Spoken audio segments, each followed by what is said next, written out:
مختصر حمد و ثنا کے بعد ہم تمام نمازی دوست سورہ احزاب کی آیت نمبر 35 کی روشنی میں اسلامی معاشرہ، اسلامی سوسائٹی، جنتی معاشرہ اس کو تلاش کر رہے ہیں، اور آج جنتی معاشرے کی جس صفت پر ہم ڈیرا ڈالیں گے وہ ہے الذاکرین اللہ کثیرا والذاکرات۔ اسلامی معاشرے کے مرد اور عورت اللہ رب العالمین کو بہت زیادہ یاد کرتے ہیں، لیکن قرآن و سنت کے میدان میں اترنے سے پہلے ہم لفظ ذکر کا مطالعہ کر لیں عربی ڈکشنری میں اتر کر۔ یاد رکھیے دوستو، ذکر کا لفظ نسیہ کی ضد ہے، اور نسیہ کہتے ہیں کسی چیز کو بھلا دینا، تو ذکر کا معنی ہوگا کسی چیز کو یاد کرنا، کسی چیز کو یاد کرانا، کسی چیز کو یاد رکھنا۔ اور ہم جس ذکر کی بات کر رہے ہیں وہ ذکر الہی ہے۔ جب اللہ رب العالمین نے بڑھاپے میں زکریا علیہ السلام کو نرینہ اولاد کی بشارت دی، یحییٰ علیہ السلام کی بشارت دی، تو انہیں کہا سورہ آل عمران آیت نمبر 41 وَاذْكُرْ رَبَّكَ كَثِيرًا، اپنے رب کو بہت زیادہ یاد کرو۔ ذکر الہی، یاد الہی یہ زبانی بھی ہوتی ہے، ذکر الہی، یاد الہی یہ قلب کے اندر بھی ہوا کرتا ہے، اور ذکر الہی، یاد الہی کا تعلق انسان کے عمل سے بھی ہوا کرتا ہے۔ اسی لیے رب العالمین نے کہا ہے وَالذَّاكِرِينَ اللَّهَ كَثِيرًا وَالذَّاكِرَاتِ، اسلامی معاشرے کے مرد و عورت اللہ رب العالمین کو بہت زیادہ یاد کرتے ہیں۔ مشکات میں ایک باب ہے، باب ذکر اللہ عز وجل والتقرب الیہ۔ اس باب میں صاحب مشکات مسلم کی ایک روایت ذکر کرتے ہیں جس کے راوی سیدنا ابو ہریرہ رضی اللہ تعالی عنہ ہیں۔ وہ کہتے ہیں کہ نبی علیہ السلام کے ساتھ ہم صحابہ مکہ کے راستے میں ہیں، محو سفر ہیں، اور دوران سفر ایک پہاڑ دکھائی دیا جس کو جمدان کہتے تھے۔ اللہ کے رسول صلی اللہ علیہ وسلم نے فرمایا جمدان پہاڑ آ گیا، چلو اس کی طرف چلتے ہیں۔ اب صحابہ اس پہاڑ کی طرف چل پڑے۔ اب ظاہر ہے کوئی آگے ہوگا، کوئی پیچھے ہوگا، تو جمدان پہاڑ کی طرف صحابہ کی دوڑ کو سامنے رکھتے ہوئے نبی علیہ السلام نے فرمایا سبق المفردون، اصل میں سبقت تو وہ لوگ لے گئے جو مفرد ہیں۔ اب صحابہ کرام رضوان اللہ علیہم اجمعین سمجھ نہیں سکے کہ مفرد سے اللہ کے رسول کی کیا مراد ہے۔ کہنے لگے اللہ کے رسول مفردون سے کیا مراد ہے آپ کی؟ تو نبی علیہ السلام نے اس موقع پر فرمایا تھا الذاکرون اللہ کثیرا والذاکرات، مفرد سے مراد سبقت لے جانے والے وہ لوگ ہیں کہ جو اللہ رب العالمین کو بہت زیادہ یاد کرتے ہیں۔ دوستو، اس کائنات میں سب سے بڑا اگر کوئی ذکر ہے تو وہ اللہ رب العالمین کا ہے، اس سے بڑا کوئی ذکر ہو ہی نہیں سکتا۔ سورہ عنکبوت آیت نمبر 45 رب العالمین فرماتے ہیں وَلَذِكْرُ اللَّهِ أَكْبَرُ، ذکر الہی سب سے بڑھ کر ہے، ذکر الہی سب سے زیادہ معزز اور سب سے زیادہ محترم ہے۔ نبی علیہ السلام نے فرمایا تھا افضل الذکر لا الہ الا اللہ، افضل ترین اگر کوئی ذکر ہے وہ ہے لا الہ الا اللہ۔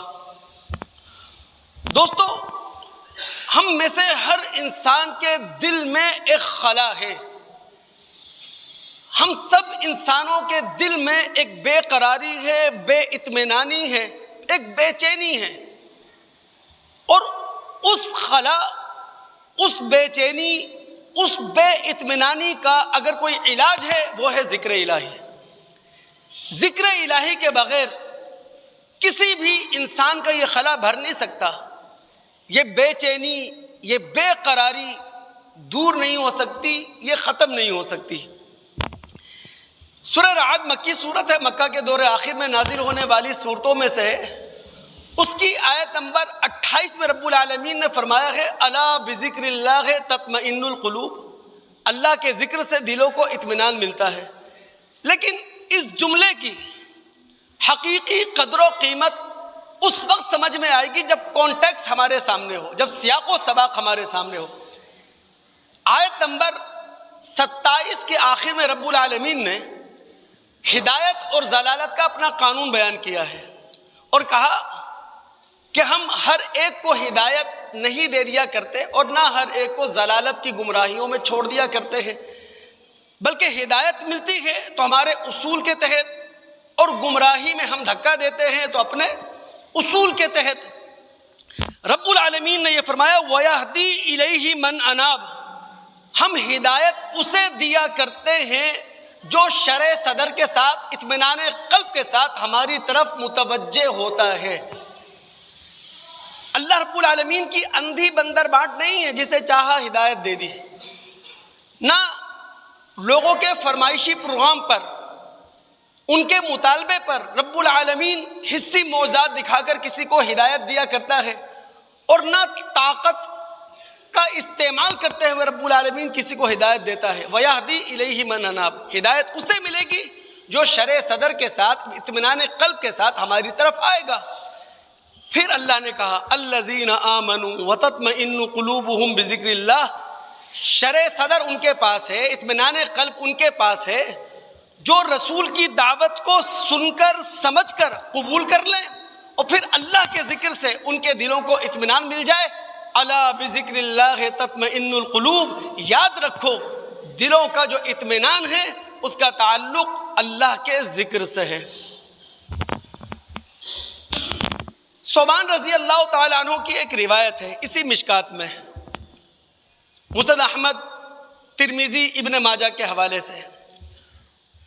وہ کہتے ہیں سورہ توبہ کی آیت نمبر 34 نازل ہو چکی تھی، والذین یکنزون الذهب والفضة ولا ينفقونها فی سبیل اللہ فبشرهم بعذاب علیم، کہ جو سونے اور چاندی کو جمع کر رہے ہیں اور پھر اس سونے چاندی کو اللہ کے راستے میں خرچ نہیں کر رہے، ان کو دردناک عذاب کی بشارت ہے۔ یہ آیت نازل ہو چکی تھی۔ اس کا مطلب یہ ہے، یہ واقعہ جو ثوبان رضی اللہ تعالیٰ عنہ ہمارے سامنے رکھ رہے ہیں، یہ نبی علیہ السلام کی زندگی کے آخری ایام کی بات ہے۔ یہ آیت نازل ہو چکی ہے۔ کہتے ہیں ہم سفر میں ہیں اللہ کے رسول صلی اللہ علیہ وسلم کے ساتھ، ایک صحابی نے ہمت کر کے اپنے حوصلے کو قائم رکھتے ہوئے رسول سے سوال کیا، اور سوال کیا تھا کہ اللہ کے رسول صلی اللہ علیہ وسلم، سورہ توبہ کی آیت نمبر 34 میں اللہ رب العالمین نے سونے چاندی کو جمع کرنے کی بات کی، اور پھر کہا کہ جناب جو سونے چاندی کو جمع کرنے کے بعد اللہ کے راستے میں خرچ نہ کریں ان کے لیے دردناک عذاب کی بشارت ہے۔ اگر ہمیں معلوم ہوتا کہ سونے اور چاندی سے بہتر بھی کوئی خزانہ ہے تو فنتخذہ، ہم اس خزانے کو جمع کرتے۔ تو اس موقع پر نبی علیہ السلام نے فرمایا تھا افضلہ، سونے چاندی سے بڑے خزانے موجود ہیں، اور وہ بڑے خزانے کیا ہیں؟ لسان ذاکر، وہ زبان مل جائے جو اللہ رب العالمین کو یاد رکھنے والی ہو، وہ قلب شاکر، وہ دل مل جائے کہ اللہ رب العالمین کی ہر نعمت سے فائدہ اٹھا کر وہ دل سجدہ ریز ہو جائے، وزوجۃ مؤمنہ، اور ایسی بیوی مل جائے جو صاحب ایمان ہو اور صاحبہ کردار ہو۔ دوستو، ہم تمام مسلمان ظاہر ہے کہ لا الہ الا اللہ محمد الرسول صلی اللہ علیہ وسلم کا اقرار کرنے والے ہیں۔ ہماری پوری کوشش ہونا چاہیے کہ زندگی کا کوئی لمحہ ایسا نہ گزرے کہ ہم اللہ اللہ رب العالمین کے ذکر سے غافل ہوں۔ اگر اللہ کے ذکر سے ہم غافل ہو گئے کسی بھی لمحے، سمجھ لیں کہ ہم تباہی کے کنارے پر کھڑے ہوئے ہیں۔ میں کئی مرتبہ اپنے دوستوں کے سامنے یہ بات رکھ چکا ہوں، موجود زندگی یہ معرکہ آدم و ابلیس ہے۔ یہ کائنات بنائی گئی ہے امتحان کے اصول پر۔ اس کائنات میں زمینی سیارہ معلق کیا گیا ہے امتحان کے اصول پر۔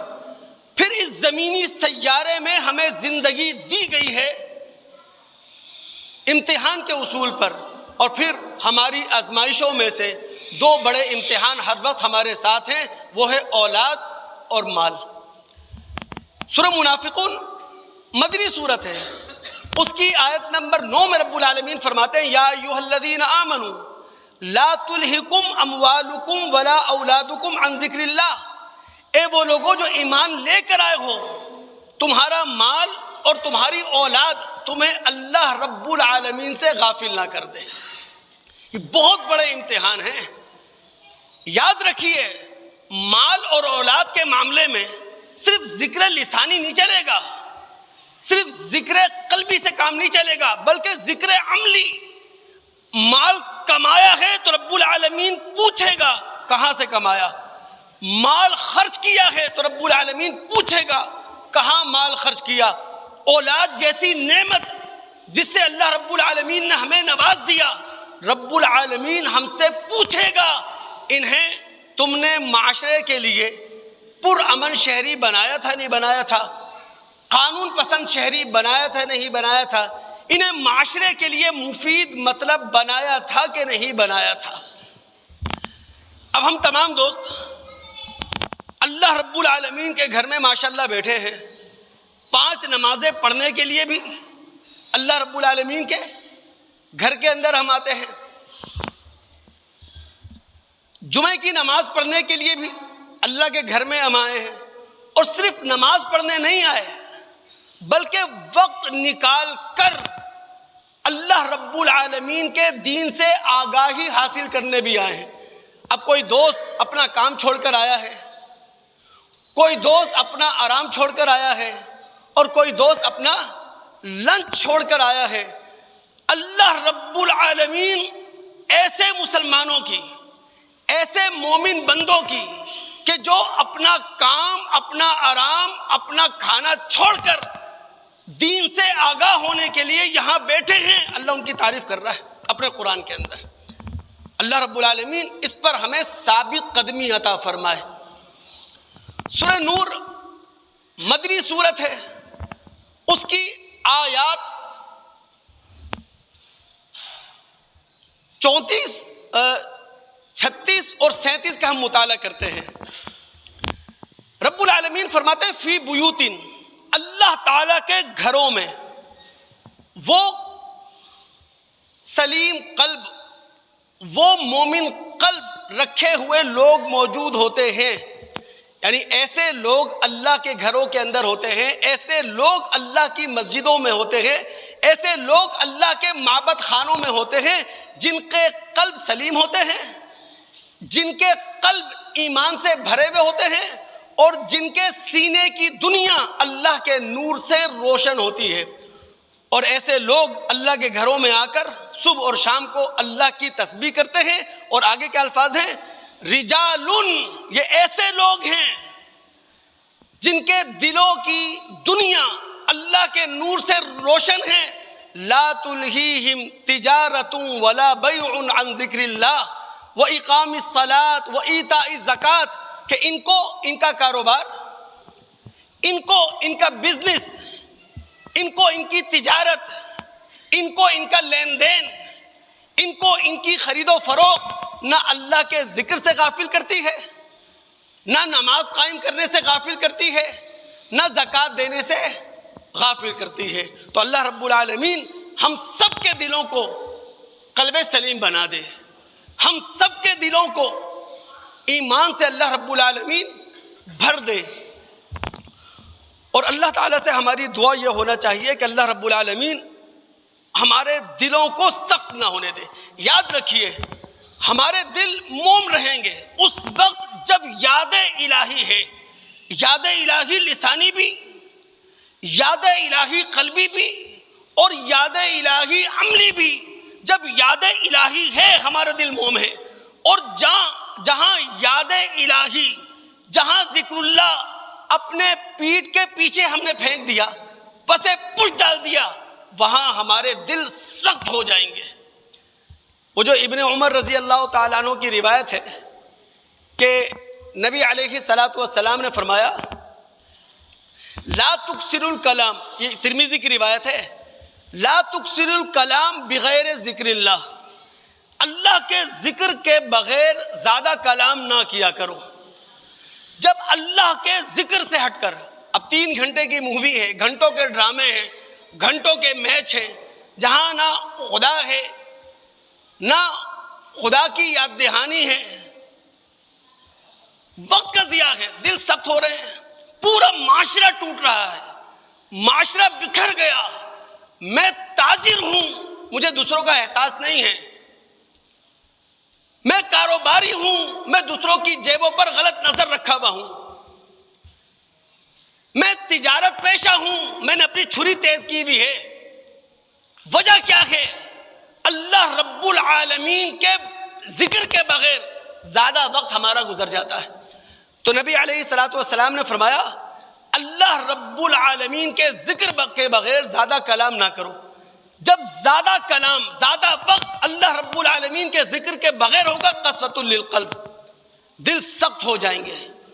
اور اللہ رب العالمین نے اپنے آپ سے اس شخص کو، اس معاشرے کو دور کر دیا ہے، القلب القاسی، جس کا دل بہت زیادہ سخت ہے۔ تو اپنے دلوں کو نرم رکھنے کے لیے بہت زیادہ ضروری ہے کہ ہم اللہ رب العالمین کو ہمہ وقت یاد رکھیں، اپنی زبانوں پر بھی اللہ رب العالمین کا ذکر رکھیں، اللہ رب العالمین کو اپنے دلوں کے اندر بھی وسا کر رکھیں، اور سب سے بڑھ کر اپنی عملی زندگی میں اللہ کی ہدایات کو، اللہ کے فرامین کو، اللہ کے حکمات کو ہم بھلا نہ بیٹھیں۔ دوستو، ہم اللہ رب العالمین کو یاد کریں، یہ بہت بڑی ہمارے لیے سعادت ہے، اور یہ ہمارے لیے بہت بڑی نیکی ہے کہ ہم اللہ کو یاد کریں۔ لیکن اس سے بڑی سعادت اور اس سے بڑا اعزاز ہمارے لیے یہ ہے کہ اللہ ہمیں یاد کرے۔ دیکھیں، ہم نے اللہ رب العالمین کو یاد کیا، اعزاز ہے ہمارے لیے کہ ہم نے اپنے خالق کو بھلایا نہیں ہے، ہم نے اس حی اور قیوم ذات کو بھلا نہیں دیا۔ وہ ہستی جو اپنے انعامات ہم پر لٹانے والی ہے، ہم اس سے غافل نہیں ہوئے، ہمیشہ اس کو یاد رکھتے ہیں۔ یہ ایک بہت بڑی سعادت ہے، لیکن اس سے بڑی سعادت یہ ہے کہ اللہ رب العالمین ہمیں یاد رکھے نا۔ اور ظاہر ہے کہ اللہ رب العالمین شہنشاہ کائنات، بادشاہ کائنات، کسی شخص کو، کسی قوم کو یاد رکھے تو وہ اصولی بنیادوں پر یاد رکھے گا، نسبتی بنیادوں پر نہیں۔ اور اللہ رب العالمین نے اپنا یہ اصول بتا دیا ہے۔ اگر ہم سورہ بقرہ کی آیت نمبر 152 کا مطالعہ کریں تو رب العالمین فرماتے ہیں فَاذْكُرُونِي أَذْكُرْكُمْ، تم مجھے یاد کر رکھو، میں تمہیں یاد رکھوں گا۔ لیکن دوستو، اس جملے کا صحیح وزن اس وقت آپ کو محسوس ہوگا، اس جملے کی قدر و قیمت کا صحیح معنی میں اس وقت اندازہ ہوگا جب سیاق و سباق میں رکھ کر اس جملے کو سمجھیں گے کہ اللہ نے کہا کیا ہے، فَاذْكُرُونِي أَذْكُرْكُمْ، تم مجھے یاد رکھو، میں تمہیں یاد رکھوں گا۔ جنہوں نے مطالعہ کر رکھا ہے سورہ بقرہ کا، وہ جانتے ہیں ساری گفتگو کیا چل رہی ہے، تحویل قبلہ سے متعلق۔ یعنی رب العالمین نے بیت المقدس سے رخ موڑ کر کہاں کر دیا ہے؟ بیت اللہ کی طرف۔ اہل کتاب یہودیوں سے امامت کا منصب لے لیا ہے، اس امامت کے منصب پر کسے کھڑا کر دیا ہے؟ امت محمد صلی اللہ علیہ وسلم، اور شہادت علی الناس کے منصب سے معزول کیا ہے اہل کتاب کو، اور شہادت علی الناس کے اس مرتبے پر کھڑا کر دیا ہے امت محمد صلی اللہ علیہ وسلم کو۔ اس کانٹیکس میں رب العالمین فرما رہے ہیں فَاذْكُرُونِي أَذْكُرْكُمْ، تم مجھے یاد رکھو، میں تمہیں یاد رکھوں گا۔ اب ہم شہادت علی الناس کے منصب پر فائز ہیں، امت محمد صلی اللہ علیہ وسلم امامت علی الناس کے منصب پر فائز ہے، یعنی دنیا کے لیے ہم آئینہ ہیں۔ دنیا انصاف سیکھے ہم سے سیکھے، دنیا ایمانداری سیکھے ہم سے سیکھے، دنیا دیانت کا درس لے ہم سے لے، اور سب سے بڑھ کر دنیا کے ایک ایک انسان تک موجودہ سارے وسائل استعمال کرتے ہوئے دین کی دعوت پہنچائی جائے۔ تم اللہ کو یاد رکھو، اللہ تمہیں یاد رکھے گا۔ اب ہم سوچیں، کیا شہادت علی الناس کا جس منصب پر اللہ رب العالمین نے ہمیں فائز کیا تھا، یہ حق ہم ادا کر رہے ہیں؟ امامت علی الناس کے جس منصب پر اللہ رب العالمین نے ہمیں کھڑا کیا تھا، کیا دنیا کے لیے ہم آئینہ بنے ہوئے ہیں؟ کیا تحویل قبلہ کا حکم دے کر، بیت المقدس سے رخ موڑ کر بیت اللہ کی طرف ہمارا رخ موڑ دیا تھا کہ جناب اب دنیا کی قیادت تمہارے ہاتھ میں ہے؟ کیا ہم کر رہے ہیں؟ جب ہم نے رب العالمین کو بھلا دیا تو پھر رب العالمین ہمارے ساتھ کیسا ہوگا؟ اب اللہ رب العالمین کو شاید ہم تو یاد کر رہے ہیں، رب العالمین کے ذکر میں ہم نہیں ہیں، چونکہ رب العالمین کے ذکر میں جو بھی ہے وہ اصولی بنیادوں پر ہے۔ فَاذْكُرُونِي أَذْكُرْكُمْ، تم مجھے یاد رکھو، یعنی جو منصب میں نے تمہیں دیا ہے، جو ذمہ داری میں نے تم پر عائد کی ہے، تم اس کو یاد رکھو، میں تمہیں یاد رکھوں گا۔ اب غور کیجئے، ایک حدیث قدسی ہے، انفرادی ذمہ داری اور اجتماعی دعوتی ذمہ داری کو ملحوظ خاطر رکھتے ہوئے اس روایت کا مطالعہ کریں۔ معروف روایت ہے، غالباً صحیحین کی روایت ہے، اور اس کے راوی سیدنا ابو ہریرہ رضی اللہ تعالیٰ عنہ ہیں۔ نبی علیہ الصلوۃ والسلام نے فرمایا، اللہ فرماتا ہے کہ اذا ذکرنی فی نفسہ ذکرتہ فی نفسی، اگر یاد کرنے والا مجھے اکیلے میں یاد کرتا ہے، یاد کرنے والا مجھے تنہائی میں یاد کرتا ہے، تو میں بھی اسے اکیلے اور تنہائی میں یاد کرتا ہوں۔ وَإِن ذَكَرَنِي فِي مَلَئٍ ذَكَرْتُهُ فِي مَلَئٍ خَيْرٍ مِّنْهُمْ، اور اگر بندہ میرا ذکر کرتا ہے، کن کے سامنے؟ لوگوں کے سامنے، مجمع کے سامنے، افراد کے سامنے، تو اللہ کہتا ہے میں پھر ایسے مجمع میں ایسی ہستیوں کے سامنے اسے یاد کرتا ہوں جو ان سے بہتر ہے، فرشتوں کے سامنے۔ تو دوستو، اگر ہم اپنی انفرادی زندگی میں اللہ کو یاد رکھیں، اپنی اجتماعی دعوتی زندگی میں اللہ کی دعوت دوسروں کے سامنے رکھیں، اللہ کے کلام کی دعوت دوسروں کے سامنے رکھیں، اللہ کے دین کی دعوت دوسروں کے سامنے رکھیں، تو میں سمجھتا ہوں معاشرے کے اندر بہت بڑی تبدیلی آ سکتی ہے۔ کانٹیکسٹ نہ بھولے میری پوری گفتگو کا، میں 2 مہینوں سے یہ بات رکھ رہا ہوں کہ جناب ہم اسلامی معاشرے کو تلاش کر رہے ہیں، ہم جنتی معاشرے کو تلاش کر رہے ہیں، اور سورہ احزاب کی آیت نمبر 35 میں رب العالمین نے 10 اوصاف بتائے ہیں جنتی معاشرے کے مردوں اور عورتوں کے۔ ان میں سے ایک کیا ہے؟ وَالذَّاكِرِينَ اللَّهَ كَثِيرًا وَالذَّاكِرَاتِ۔ اسلامی سوسائٹی کے مرد و عورت اللہ رب العالمین کو بہت یاد رکھتے ہیں۔ اگر دوستوں کے دماغ حاضر ہیں تو ایک بات کہتا چلوں، اللہ رب العالمین ہم سب کو عمل کرنے کی توفیق عطا فرمائے۔ دوستو، یہ جو صفت ہے نا، اللہ رب العالمین کو یاد رکھنا، زبان سے بھی، قلب سے بھی، اور اپنے عمل سے بھی، یہ اللہ تعالیٰ کا ذکر پورے دین کا محافظ ہے۔ جو بات میں کہنے جا رہا ہوں گہری ہے، وہ بڑی ہے، اگر میں سمجھا سکوں، آپ دوستوں کے دلوں میں اتار سکوں، یہ جو صفت ہے نا، وَالذَّاكِرِينَ اللَّهَ كَثِيرًا وَالذَّاكِرَاتِ، کہ جنتی معاشرے کے مرد و عورت اللہ رب العالمین کو بہت یاد کرتے ہیں، یہ صفت پورے دین کی محافظ ہے۔ ہمارا ایمان محفوظ ہے ذکر الہی سے، ہمارا اسلام محفوظ ہے ذکر الہی سے، ہمارا قنوت محفوظ ہے ذکر الہی سے، ہماری صداقت محفوظ ہے ذکر الہی سے۔ دوستو، یہ صبر کی صفت ہمارے اندر اس وقت پیدا ہوتی ہے جب ذکر الہی ہو. خوف خدا اس وقت پیدا ہوتا ہے جب ذکر الہی ہو. اپنی عزت، اپنی عفت، اپنی عصمت کی حفاظت ہم اس وقت کر پاتے ہیں جب اللہ رب العالمین کو یاد رکھنے والے ہوتے ہیں. تو یہ اللہ تعالیٰ کا جو ذکر ہے، یہ اللہ تعالیٰ کی جو یاد ہے، یہ پورے دین کی محافظ ہے. اسے معمولی نہ لیں. ترمذی کی ایک روایت ہے نا، عبداللہ بن بسر رضی اللہ تعالیٰ عنہ راوی ہیں. وہ کہتے ہیں ایک دیہاتی نبی علیہ السلام کے پاس آیا اور اس نے آ کر نبی علیہ السلام سے پوچھا، اللہ کے رسول یہ بتائیے ای الناس خیر، لوگوں میں بہتر انسان کون ہے؟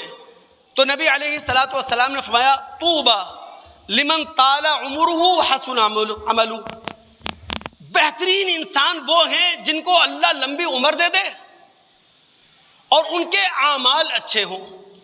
اس دیہاتی نے اللہ کے رسول سے دوسرا سوال کیا ہے، اے رسول یہ بتائیے ای الاعمال افضل، اعمال کے اندر کون سا عمل وہ افضل ہے؟ تو نبی علیہ السلام نے فرمایا اعمال میں افضل ترین عمل یہ ہے تمہاری آنکھیں بند ہوں، تم دنیا سے رخصت ہو، تمہارا جنازہ 4 کاندھوں پہ اٹھایا جائے، اس حال میں لسانوں کا رطب من ذکر اللہ، تمہاری زبان اللہ کے ذکر سے تر تھی. یاد رکھیے یہاں جو بات میں آپ کو سمجھا رہا ہوں، اللہ کا ذکر صرف لسانی نہیں ہوتا کہ زبان سے اللہ اکبر سبحان اللہ الحمدللہ اللہ اکبر. یہ ذکر قلبی بھی ہوتا ہے، دل میں جانا چاہیے. یہ ذکر عملی بھی ہوتا ہے، عمل میں جانا چاہیے. میں دکاندار ہوں، اگر ایمانداری سے دکانداری کر رہا ہوں، یہ ذکر الہی ہے دوست. اگر میں کسی کا دل دکھائے بغیر سو رہا ہوں، یہ سونا میری عبادت ہے، یہ ذکر الہی ہے. یہ جو میں دہاڑی لگا رہا ہوں، یہ جو میں گڑھے کھود رہا ہوں پیٹ بھرنے کے لیے، اپنے بیوی بچوں کا مستقبل روشن کرنے کے لیے، یہ جو پسینے سے نہایا ہوا ہوں، پسینے سے شرابور ہوں، یہ بھی ذکر الہی ہے. تو ذکر کو صرف یہاں تک محدود نہ رکھیں. ذکر گنتی کا نام نہیں ہے، ذکر کاؤنٹنگ کا نام نہیں ہے کہ آپ نے ایک وظیفہ 100 مرتبہ پڑھ لیا یا ایک وظیفہ آپ نے 1000 مرتبہ پڑھ لیا. ذکر نام ہے اپنی شخصیت کو بدل دینے کا. اللہ اکبر کی صدا ہمارے جسم پر دکھائی دے. لا الہ الا اللہ ذکر ہے نا، لا الہ الا اللہ کی حکمرانی ہمارے جسم پر دکھائی دے. لا الہ الا اللہ کی حکمرانی ہمارے تمام شعبوں میں، ہمارے تمام اداروں میں قائم ہو. یہ ہے لا الہ الا اللہ کا ذکر. اور ذکر دوست، ذکر الہی اس طور پر کریں، اللہ کا ذکر ہمارے شعور سے سفر کرتا ہوا ہمارے تحت الشعور تک جائے، اور تحت الشعور سے سفر کرتا ہوا اللہ کا ذکر لا شعور تک جائے. اور جب اللہ کا ذکر شعور سے سفر کرتا ہوا لا شعور تک چلا جائے گا تو آٹومیٹیکلی ہم کسی کام کا آغاز کریں گے، کیا کہیں گے؟ بسم اللہ. آٹومیٹیکلی ہم اللہ کی کوئی نشانی دیکھیں گے، زبان سے کیا نکلے گا؟ سبحان اللہ. آٹومیٹیکلی اللہ کی کسی نعمت سے فائدہ اٹھائیں گے، کیا نکلے گا؟ الحمدللہ. کسی کام کرنے کا ارادہ کریں گے، آٹومیٹیکلی نکلے گا انشاءاللہ ماشاءاللہ. تو شعور کی سطح سے اس اللہ کے ذکر کو لاشعور تک اتار دیں آپ، پھر دیکھیں معاشرے میں کتنی بڑی تبدیلی آتی ہے. معاشرہ باغ و بہار ہوگا. ایک اور اگر میں بات آپ دوستوں کے سامنے رکھ سکوں، دماغ تھوڑے حاضر رکھیے آپ. دیکھیں ہم انسان، ایک ہماری باہر کی زندگی ہے اور ایک ہمارے اندر کی زندگی ہے. یہ باہر کی زندگی میں جو بو قلمونی آپ کو نظر آ رہی ہے، گونا گونی آپ کو نظر آ رہی ہے، رنگینی نظر آ رہی ہے، شادابی آپ کو نظر آ رہی ہے، یہ سارا کا سارا تکوینی اللہ کا ذکر ہے. اور ہمارے سینے کے اندر کی دنیا اگر یہ شاداب ہو سکتی ہے، یہ رنگین ہو سکتی ہے، یہ خوشگوار ہو سکتی ہے تو وہ اللہ کا اختیاری ذکر ہے. کائنات کا ذرہ ذرہ اللہ کا ذکر کر رہا ہے، لیکن وہ تکوینی ہے دوست، تکوینی ڈیوٹی ہے ان کی، ذمہ داری ہے ان کی. لیکن ہم انسان جو اللہ کا ذکر کرتے ہیں اختیاری ہے، ہماری مرضی ہے مسجد کی طرف ہمارے قدم اٹھیں نہ اٹھیں، ہماری مرضی ہے روزہ رکھیں نہ رکھیں، ہماری مرضی ہے زکوٰۃ دیں نہ دیں، ہماری مرضی ہے سوتے جاگتے اٹھتے بیٹھتے اللہ کو یاد کریں نہ کریں، ہماری مرضی ہے. تو جس طرح باہر لا الہ الا اللہ کی حکمرانی ہے، اگر سینوں کے اندر اپنے جسم پر بھی لا الہ الا اللہ کی حکمرانی قائم کر دی، اللہ کی قسم اندر کی دنیا بھی اسی طرح رنگین ہوگی جس طرح باہر کی دنیا، اندر کی دنیا بھی اسی طرح شاداب اور خوشگوار ہوگی جس طرح باہر کی دنیا. اللہ رب العالمین سمجھنے کے بعد ہم تمام دوستوں کو عمل کرنے کی توفیق عطا فرمائے. اپنے جمعے کے ہم اختتام پر ہیں نا، ایک بات کی طرف تمام دوستوں کی توجہ دلاؤں گا. اللہ رب العالمین کا سب سے بڑا ذکر جو ہمارے پاس ہے وہ ہے اللہ تعالیٰ کی کتاب، کلام اللہ، قرآن. آپ یقین جانیے جب تک انفرادی حیثیت میں اللہ کے اس ذکر سے میں فائدہ نہیں اٹھاؤں گا میں اپنے آپ کو بدل نہیں سکتا، اور اجتماعی حیثیت میں پورا معاشرہ جب تک اللہ کے اس ذکر سے فائدہ نہیں اٹھائے گا نہیں بدلے گا. ابھی ایک بزرگوار میرے پاس آئے اور آ کر کہنے لگے کہ جمعہ دار آیا تھا، اس نے کہا کہ مسجد کے چاروں طرف کچرا پڑا ہوا تھا ٹھیک ٹھاک، تو وہ سارا کچرا میں نے اب تو اٹھا دیا ہے، لیکن خطیب صاحب سے کہیں کہ لوگوں کی توجہ دلائیں کہ کم سے کم مسجد کے پڑوس میں مسجد کی دیوار کے ساتھ تو کچرا نہیں ڈالا جاتا. میں صرف آپ کی توجہ دلا رہا ہوں. اللہ رب العالمین کا سب سے بڑا ذکر وہ کلام الہی، اور شاید ہم اپنے قول میں اپنے فعل میں اس ذکر الہی کے قریب نہیں ہیں. نہ میری انفرادی حیثیت میں کوئی تبدیلی آئے گی، نہ معاشرے کی اجتماعی حیثیت میں کوئی تبدیلی آئے گی. اللہ تعالیٰ نے قرآن میں اس قرآن کو، اس کلام کو ذکر بھی کہا ہے، تذکرہ بھی کہا ہے. میں دوستوں کی توجہ دلا رہا ہوں بس. اللہ تعالیٰ نے اپنے کلام کے اندر اس قرآن کو ذکر بھی کہا ہے، تذکرہ بھی کہا ہے. ذکر یاد دہانی، یہ قرآن ہمیں یاد دلاتا ہے ہم انسان ہیں، یہ قرآن ہمیں یاد دلاتا ہے ہم اولاد آدم ہیں، یہ قرآن ہمیں یاد دلاتا ہے ہم اشرف المخلوقات ہیں، یہ قرآن ہمیں یاد دلاتا ہے ہم روحانی اور اخلاقی مخلوق ہیں. یہ قرآن ہمیں یاد دلاتا ہے. سورہ صاد آیت نمبر 8، مکی سورت، مکہ کے دور آخر میں نازل ہوئی. اب نبی علیہ السلام پہ الزام کیا ہے کہ جناب یہ نبی نہیں ہے، نعوذ باللہ من ذالک. انہوں نے جھوٹا دعویٰ کیا ہے نبوت کا، نعوذ باللہ من ذالک. اگر اللہ تعالیٰ کو قرآن نازل کرنا تھا، ذکر نازل کرنا تھا، تو مکہ اور طائف کے کسی سردار پہ نازل کر دیتا. اَأُنزِلَ عَلَيْهِ ذِكْرٌ مِّن بَيْنِنَا، یعنی ہمارے درمیان یہ نادار اور مفلس شخص ملا تھا، اس پر اللہ کا ذکر نازل ہو، اس پر اللہ کا کلام نازل ہو. تو اللہ تعالیٰ نے اپنے قرآن کے اندر قرآن کو ذکر کہا، تذکرہ بھی کہا. اگر آپ سورہ مزمل کی آیت نمبر 19 کا مطالعہ کریں، سورہ مدثر کی آیت نمبر 54 کا مطالعہ کریں، سورہ دہر کی آیت نمبر 76 کا مطالعہ کریں، سورہ عبس کی آیت نمبر 11 کا مطالعہ کریں، تو ان چاروں مقامات پر اللہ رب العالمین نے قرآن کو تذکرہ کہا ہے. میں صرف توجہ دلاؤں گا سورہ مدثر کی آیت نمبر 54 اور 55، یہ بھی مکی صورت اور مکہ کے متوسط زمانے میں نازل ہوئی. اللہ کے رسول کی بھرپور مخالفت، وہ کون سا الزام جو رسول پہ نہیں لگ رہا.